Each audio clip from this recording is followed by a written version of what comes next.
Welcome to Woodford County's Library's Hometown Highlights, a proud part of the What's Up Woodford network.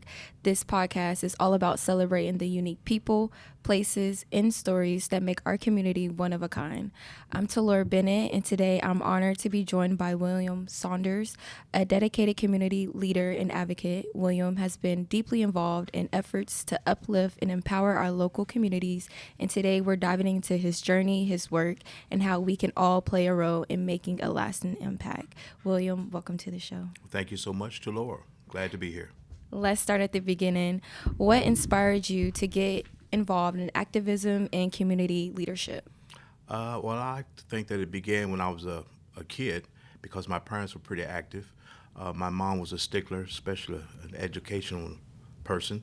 And I remember times that she would keep me up midnight, 1 o'clock, doing schoolwork, making sure I was ready for the test the next morning. And my dad, he was pretty much into what was going on out in the community. And one thing that stands out to me is he was able to go down to Dr. Martin Luther King's funeral. And that really got me going because when he came back, he had all the stories to tell me and all that. That was pretty fantastic. So that kind of gave me my jump off right there. So we was talking earlier, and I found out that you're a Bryan Station alum. Woohoo! Defenders of the station. Yes. And so am I. So I just want to know, how did your time there influence your commitment to community and social justice? That's interesting. I only accepted this invite because you are a defender of the station. That's why I'm here today. Being at Bryan Station, I guess you would say it was a different world for me because I don't know how you say this with people not getting mad at me, but I came from the other side of the tracks there. And then to come to Bryan Station, I was able to see a different outset, different looking people. And then everybody didn't look like me. Mm-hmm. And so the camaraderie was fantastic. I played sports, participated in sports. I'm not going to tell you how good I was, but I enjoyed that. And just being able to work with people across the aisle, work with different personalities, different people that look different than I did. It was just fantastic. So that's where I am with that. So leadership always comes with challenges. What has been some of the most difficult moments in your role, and how have you navigated them? Challenges, without giving my age away, I have 3 boys and 1 daughter, and that was a challenge raising my kids. But I think I did a pretty good job because my kids are still attached to me. Hello. So, as a matter of fact, I will spill the beans. My daughter is back home with me, and she's grown. So that was one of the challenges. But I think it was okay. It turned out good because they still call on Pops, and they still treat me like I'm cool. That's good. So on the flip side, what are some accomplishments or milestones that you're most proud of? Well, what I just mentioned, my kids, I'm proud of that. That was a great accomplishment for me because I started at a young age. And yes, since I'm a defender of the station, I started when I was in high school, so I'm telling on myself. But it challenged me I had to go to work, I had to make a living, I had to be more responsible. I had to watch what I did. My party days were over at an early age because I had little crumb crushers running around. So that was challenging to me, but I wouldn't take it back. I enjoyed every moment of it. So, as we know, this month is February, and it's Black History Month. So, Black History Month is an important time of reflection, but how do you feel it has evolved over the years? Black History Month. You know, I'm having just a little issue when we say Black History Month because we only do Black History 1 month out of the entire year. Mm-hmm. And not only that, but we choose the shortest month of the year to do Black History. And I want to remind people that Black history is American history. Yep. So I don't think we ought to differentiate. I don't think we ought to separate it because our history is your history. Yes. Okay. So that was going to be my next question. Okay. What do you think are some ways we can ensure that the celebration of Black history extends beyond February and becomes part of a year-round conversation? Well, I think that we need to get our young people more involved with it because our young people are go-getters. They'll hit the streets, they'll get out and about, they'll talk to one another. There's no shame to their game. I guess we older folks, this generation that I'm a part of, I was going to tell my age, but let me back up there. I think we're kind of like stuck in our ways right now. We not too much looking for change. We're settled in. We're comfortable. But our young folks are on edge. They want things to happen. So I think if we can find a way to get them more involved, and how do we get them more involved? By giving them opportunity to do more. Yeah. And one of the biggest pieces I will say for our young people is we have to understand that our young people are always talking, and what we do as older folks, we're not listening. So they're telling us what needs to be done. They're telling us what's going on. They're telling us about the streets. They're telling us about the schools, the financial institutions. They're telling us, but we're not listening. So we have to spend more time listening to our young people. I agree. Are there any figures or stories in Black history that you find inspiring, and why? There's three interesting people that I look at from time to time. I look at Marcus Garvey, I look at Malcolm X, and of course I look at Dr. King. And all of them have a great influence in my life. But I think that I might lean a little bit toward Dr. King for this reason, because of all the things that he went through. It wasn't just for our people. That's interesting. That's what people need to understand. So it was a blanket call, if you will. It was for everybody. He wanted equality for everyone. And then another piece when we talk about Dr. King is actually how he was able to stand on his feet, if you will. And he spoke some harsh things. Some people didn't understand him. And this piece right here, when he was actually stabbed at one of his meetings, but that didn't put him down. So he kind of like reminded me of Paul in the Bible. And I'm not going to preach to you on podcast today, but you don't really have too much to say if you don't have any scars to prove what you've done. So my thing is, if you don't have any scars, I'm not really, you don't really get my attention. So show me your scars. Love that. The NAACP has been a pillar of civil rights advocacy. How do you see its role in today's social and political climate? Well, I think that we're still relevant, and that's very important. And we remain relevant, as I stated earlier, by getting our young folks involved. And so that's my big piece right now, is to get more young people involved. So we are touching the college campuses, and right now I know that it's national what's going on, that we're dismissing, we're cutting out diversity, equity, and inclusion, and that's a big piece. So we have to find another way to deal with that, because that should not be cut out. And when we talk about it, it's just not a black thing. Yeah. Believe me, because there's folks that don't look like us that need to be involved and need this diversity program going on. So that's what we are with that. Looking ahead, what are some of your goals for the future, and how do you hope to leave a lasting impact? Well, one of my goals is personal right now. At this tender age of 20 plus years, I decided to go back to school. And so that's one of my goals right now, is to finish this school. I'm working on a degree in social work, and I never knew that there was so much reading involved. And I feel like I'm a part of the University of Kentucky, because I have some of these young folks that kind of help me get through my classes. Like I wasn't too well with even being on the computer, and so, but I'm navigating now, and so that's one of my goals. I love to finish that. school. I love that. Congratulations. Oh, thank you so much. And you guys must come to the graduation ceremony. Go William. Go William.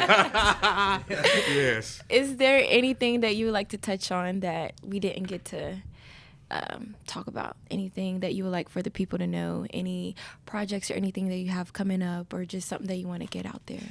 Well, I like to say a little bit about NAACP and some of the things that we're involved in, and because we're not, I don't want anybody to be thinking that when you say NAACP, we just have a bunch of people that's on the streets just marching down, because where I am today, it's like my marching days is just about over, and we look outside today with the snowfall. It's like, let's not march today. Let's talk this thing out. So we're not gonna march today.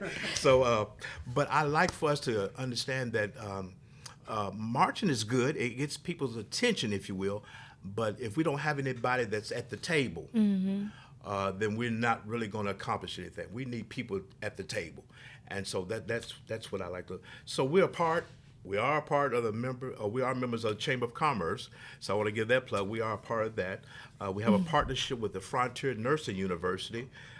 helping the students there deal with what they have to deal with when it comes to addiction, drugs, and alcohol. So we're part of that program. And let's see, we participate in the Twilight Festival. Ooh, I'm excited about that. We have our own little booth, so make sure that you guys come and see us during the Twilight Festival here in Versailles. We participate in Juneteenth celebration. Just a few weeks ago, I had the honor and the pleasure of being a master of ceremony for the MLK breakfast that was sponsored by the Roots and Heritage. And so we're there. We also deal with Huntertown Interpretive Park. We're part of that.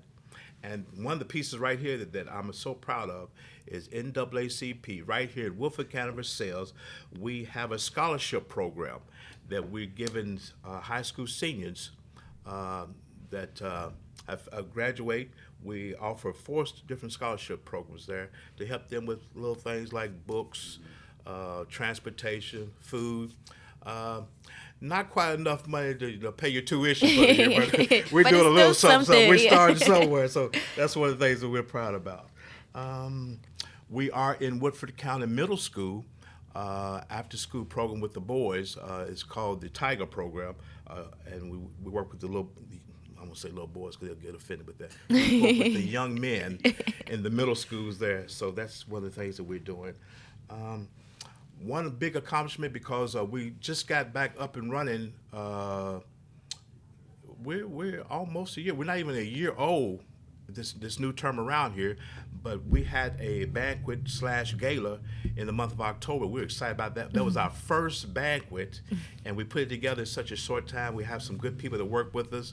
My vice president, Miss Brenda Richards, my treasurer, Glenn Grates, my secretary, I don't know if I'm supposed to say secretary, but administrative assistant, Miss Kristen Beasley helped us put this together. We had Justin Pearson come in, one of the representatives from Memphis, Tennessee. Let me remind you, the one that was carted off the Senate floor, man, for protesting for gun violence. We had him right here in the city of Versailles. Took him to the horse farms. He had a fantastic time. So Versailles is known nationally right now for hosting Justin Pearson here. So we're excited about that. And we're looking for another time, a great time. We're going to have another banquet. So this is annual. So we're not going to tell you who's coming, but y'all just keep your ears open. And we're looking for sponsors. We're taking sponsors. So we appreciate you helping us out here.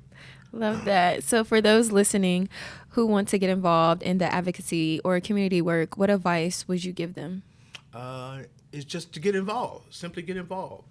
Maybe go to a meet the people, talk to people, because at my meetings, the NAACP meetings that we have, which we meet the second and fourth Saturday of the month at 10 a.m., and we're meeting, at the Lexington, I was going to say Lexington, but the Versailles Public Library. And so you guys, we're easy to find. That's the second and fourth Saturday at 10 a.m. And you can contact us at WOFOCO. I like that. NAACP@gmail.com. That's WOFOCO NAACP@gmail.com. Well, William, You're getting me excited. No, you're not going to end this podcast. I'm excited. What else do you guys say? I'm excited. Tell me more. Well, I'm ready to roll. Let's go. Let's do this now. What else you want to say? Well, I do want to say, man, I'm having a fantastic time because I was living in Lexington, but I'm having a fantastic time living here in the city of Versailles. I will not give my address over the phone, but I'm right here in Versailles. How long was you in Lexington? I was in Lexington forever until I moved away. I moved away in 91, I believe it was, and I moved out and lived in Los Angeles and was out there for 9 years and came back because my parents were in an auto accident in Lexington. I came back to take care of them, and then I got involved and started doing things, and they passed since, but I've stayed in Lexington doing some things, but I had to move to Versailles. It's so peaceful and quiet and tranquil. And I actually take walks in the middle of the night with no worries, no drive-bys or nothing. So I'm excited about this. I don't know nobody be out there in the middle of the night looking for me, but I'm out there. I'm having a great time. I love Versailles. I love that. Anything else? Oh, it's on me now. Yeah. Well, geez. I'll give a shout out to the Chamber of Commerce for being so gracious to us, being such a great host and some good people. And they just open their doors, and they've helped the NAACP quite a bit. They get our information out, I advertise it out, and they've got lots of things going on. So I'll challenge those out there listening today. No, consider being a part of the Chamber of Commerce. I love that. I ran out of questions. She's out of questions. I'm going somewhere else. She has no more to talk for me. I'm having a great time. My juices are flowing. I'm pumped up. I'm ready to go. Thank you so much once again for letting me be a part of this podcast. Thank you. It's been such an insightful conversation. Thank you for sharing your journey, wisdom, and passion for making a difference. You already shared. Do you have any other social medias or pages that you like to put out there? Well, you can follow us. I am also, you talking personal? I'm Either also, or, don't okay, matter. I'm also associate minister at Consolidated Baptist Church in Lexington, Kentucky. Look us up on Facebook and come and join us and watch us. And we're doing some great things there. We're working in the community. We've got lots of programs. We're trying to make sure that our community, our people have food to eat. Housing is a big thing right now. We're working on that program. So check us out on Facebook at consolidatedbaptistchurch.org. Thank you again for being here. And to our listeners, thank you for tuning in to Woodford County Library's Hometown Highlights, part of the What's Up Woodford Network. Be sure to follow us for more inspiring conversations and always keep celebrating the incredible stories that make Woodford County special. Until next time.